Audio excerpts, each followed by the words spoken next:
बहुत सी इमेजेस पर जब हम काम कर रहे होते हैं तो हमें उस इमेज की बहुत सारी डुप्लीकेट कॉपीज की ज़रूरत होती है।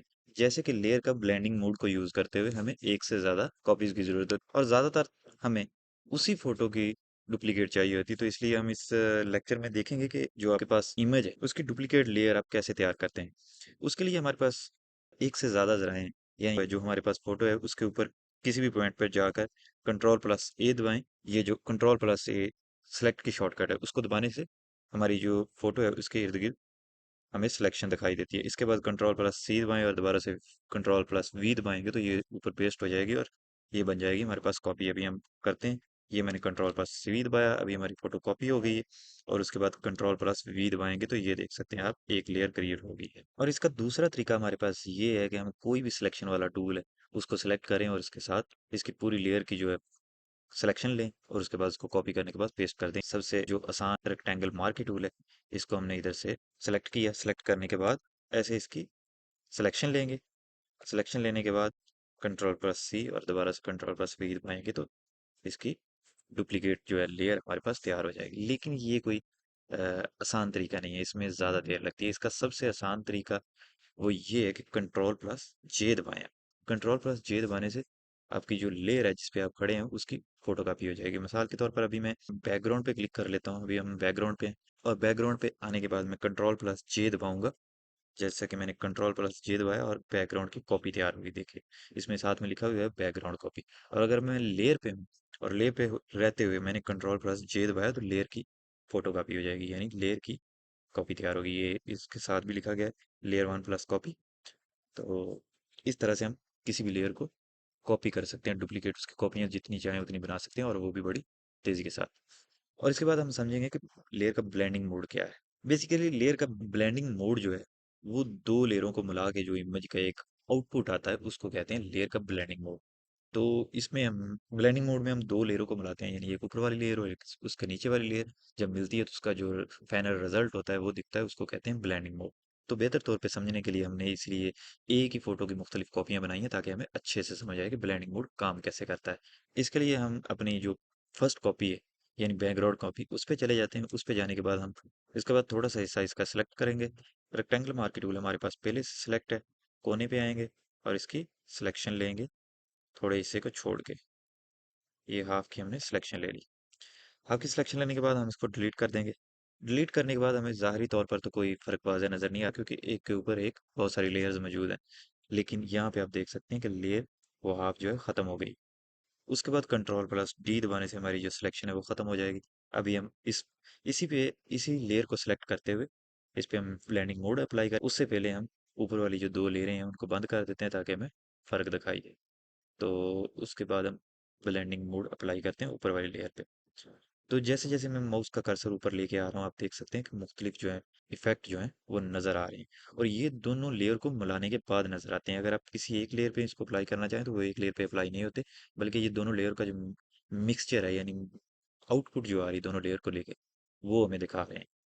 कलर बर्न में थोड़ा कलर शार्प हो जाते हैं, तेज़ हो जाते हैं।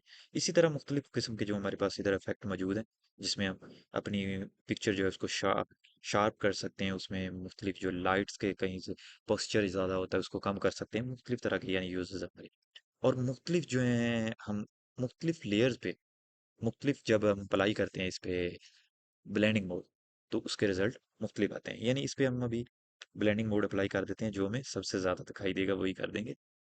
ये ले कलर बर्न का नाम का जो मैंने ब्लेंडिंग मोड है इस पे अप्लाई कर दिया है। अभी हम अगर इस फोटो को बंद करें तो अभी हमारे पास सिर्फ बैकग्राउंड दिखाई दे रहा है, इस पे कोई असर आपको किसी तरह का कोई इफेक्ट नज़र नहीं आ रहा। और अगर हम इसको ऑन करें तो इफेक्ट नज़र आता है। अगर हम इसको ऑफ कर दें तो अभी हमारे पास जो हाफ लेयर मौजूद थी उस पर बिल्कुल कोई इफेक्ट नज़र नहीं आ रहा, यानी ये दोनों को मिला के ही नज़र आएगा जैसे कि हमने पहले बात की। तो अभी हम ऊपर वाली लेयर पे ऑन करते हैं और उसके बाद उस पे भी जो इफेक्ट है उसको अप्लाई करते हैं कि उस पे किसी और तरह का इफेक्ट अप्लाई करने के बाद हमारी जो आउटपुट है इमेज की वो कैसी आती है। इसके लिए हम इसे सिलेक्ट कर लेते हैं यहाँ से।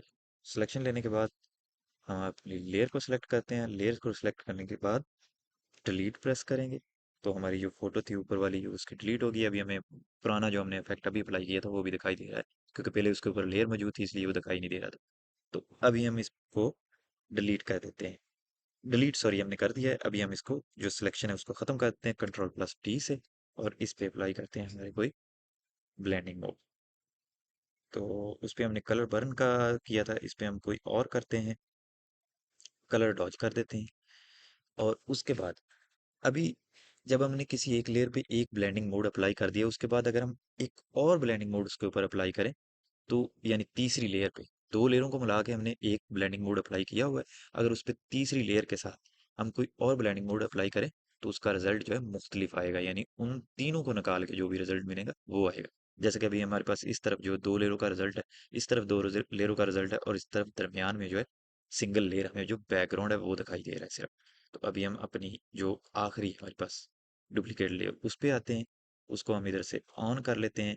ऑन करने के बाद हम इसकी सिलेक्शन लेंगे, रेक्टेंगल मार्क टूल हमारे पास पहले से सिलेक्ट है, और हमने ऊपर से हाफ की सिलेक्शन ले ली। सिलेक्शन लेने के बाद हम इसे डिलीट कर देते हैं, और सिलेक्शन को ख़त्म करने के लिए Ctrl+T। तो यहाँ पे हमें जो हमारी पुरानी वाली तीन लेयर थी वो दिखाई दे रही है, और यहाँ पे दिखाई दे रही है जो हमने अभी चौथी लेयर ऊपर लगाई है उस पे। तो इस पे थोड़ा सा ब्लेंडिंग मोड लगाते हैं और देखते हैं क्या फ़र्क आता है। तो आप देख सकते हैं कि दोनों का जो ब्लेंडिंग मोड का अप्लाई होने में वाज़ह फ़र्क दिख रहा है, कि इस तरफ और उस तरफ दरमियान में ये इसमें तीन लेयर का मिक्सचर नज़र आ रहा है, इसमें दो लेयर का, और इसमें भी तीन लेयर का, लेकिन इन दोनों में, इसमें और इसमें वाज़ह फ़र्क देखा जा सकता है। दोबारा से इसमें अप्लाई करते हैं, और इसमें और इसमें भी, तो किसी एक को भी अप्लाई कर सकते हैं। और अब हमें पता चल गया कि ब्लेंडिंग मोड कैसे काम करता है। तो मुख्तलिफ फ़ोटोज़ की डुप्लीकेट बनाएं, ब्लेंडिंग मोड अप्लाई करें, और देखें कि कैसे कैसे रिजल्ट आते हैं। और याद रखने के लिए एक्सपेरिमेंट जो है वो बहुत ज़रूरी है, और शॉर्टकट वगैरह को याद रखने के लिए अपने पास नोट कर लिया करें, या उन्हें बार बार शॉर्टकट के ज़रिए काम किया करें, तो आपको ये शॉर्टकट भी याद रहेंगे।